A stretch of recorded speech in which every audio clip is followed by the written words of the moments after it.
I am tasked with beginning our series on confronting evil, our 5-week study on the philosophical problem of evil.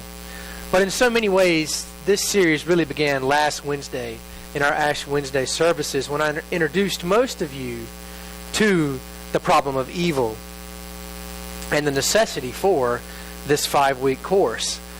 But for the sake of those of you that were not with us, I'm just going to highlight a few things that we did introduce last week. We know we face death, disease, depression, a whole host of other manifestations of evil. As you see, evil is everywhere. We can barely go a day without a new video from these guys and the threat of a new one yet today, where they are now threatening the lives of the 150 Assyrian Christians that they took hostage yesterday, promising that there's going to be another video more gruesome than this one. But it's not just moral evil that we face. We also face natural evil. What you see here are boots and gloves of Ebola workers in Africa, drying in the sun after being used. And so many of you I know still remember this.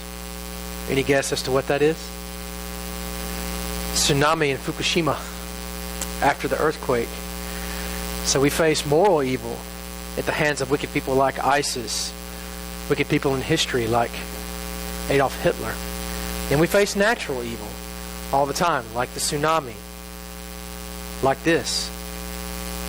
This is the aftermath of a tornado in Alabama a few years ago. So you guys remember that? That was April of a few years ago when that terrible storm came through and destroyed so much life and property in Alabama. We know as Christians that the world is not as it should be. We know we're not living in the world that God intended. His first creation was by definition very good, as He declared it to be. But humanity introduced evil with its first act of rebellion. And because of that, you and I live in a post-fall world. And that line of good and evil runs all through creation and runs right through us as well. It's all around us. We cannot ignore it. It's in us. We cannot ignore it. But evil also does not have the last word. And we will explore this truth throughout these next 5 weeks. But evil is a 4-letter word. We know that to be true. And when we choose to describe evil like this, we are acknowledging that it's bad. That it's something that exists that should not exist. We make the pun to make the point. We see evil at work around us all the time. We see natural evil, like I said, moral evil. We live with the horror of both the tsunami and the terrorist. We're never far away from evil and its unanticipated externalities. But for those of you who are unfamiliar with the problem of evil, I want to introduce you to the singularly most coherent philosophical argument against the Christian faith. And essentially the problem of evil, in its classic terms, poses a few questions. If there is an all-powerful and loving God, then why does He allow evil to take place? And that's usually followed up with this question. If these bad things, if this evil happens in accordance to His will, how is He not then morally culpable for them? How is this all-loving and all-powerful God not responsible for every evil act that has ever happened? And the conclusion of these questions is this: there is either no God, or the God that exists is not wholly good, or the God that exists is not all-powerful. That is how this is presented. The argument is beautiful in its simplicity.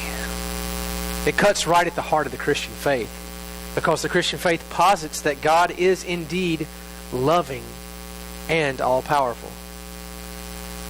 The problem of evil is not just a problem for Christianity, however. It is a problem for most monotheistic religions.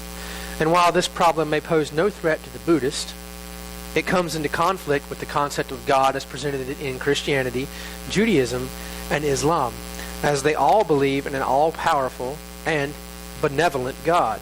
Christianity, however, is particularly targeted by those atheists who want to use this argument because of its dominance in Western thought. But thinkers within Judaism and Islam have to deal with this in their own cultures, and I don't want to belittle what they have to do. But the message of Christ is a message of love. That's the heart of the gospel. So our faith is particularly vulnerable to this critique arising from the problem of evil.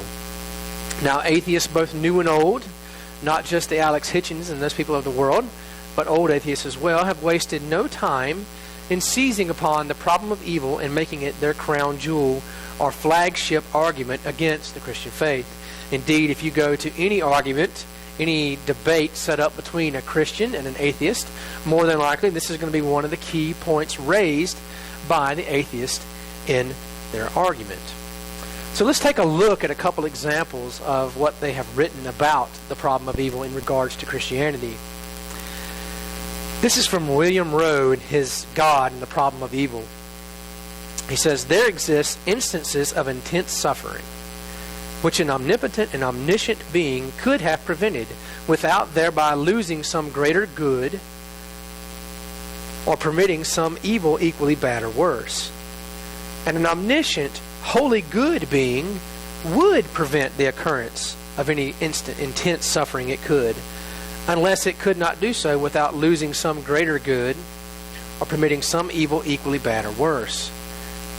Therefore, there does not exist an omnipotent, omniscient, holy being.